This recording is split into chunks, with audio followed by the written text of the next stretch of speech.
جاتني الذكرى على موالها والحنها، راجع سنين مضت والجرح يكبر كل عام، والذكريات أصعب من استرجاعها نسيانها. أثقل من جبال الهدى وأشد من وقع الحسام على النفوس اللي تحاول بالصدر كتمانها. والله يقطع ساعات الفرقة على مر الدوام، لحظاتها المرة عسى الله ما يعيد أزمانها. من قبلها حالي مع الدنيا على أحسن ما يرى، من عقبها والروح تفقد لذة استكنانها. فالصدر تنهيته وجفن العين جا فيها المنام، والروح ما جدد من وجعها سوى حرمانها. تعبت أدور في حالة يا الصدر معنا للسلام، والعين في نظرتها ما يكفي عن أحزانها.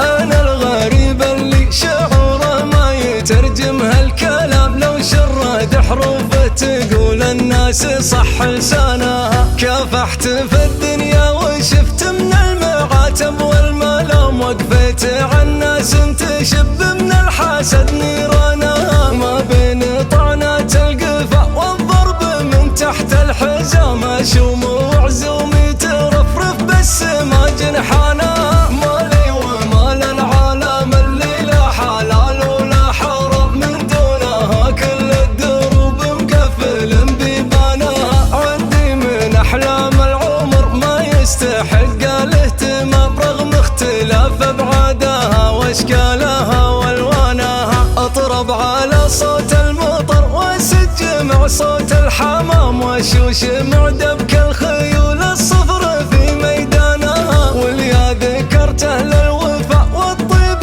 عالينا المقام، يطري علي اللي صروح الشامخ بنيانها. حر مالكني بالمعزة والغلا والاحترام، يوم الليالي في عيوني ما يلم ميزانها. من طيب راسه نظرته ترقى على متن الغمام، نبرة صوته في المنابر فرضه سلطانها. وقت الساعد طير الساعد وان جات للشدة حزام، من دون وقفاته يسوق الغاليات ثمانها. هذا ولد سعدون من صال المطالق الحشام، راعيها لا وابشر بعزك والمواقف صانها. ويده سري فالح بعد رد تحية والسلام، هذه بيوت تفتخر في وقفتك قيفانها.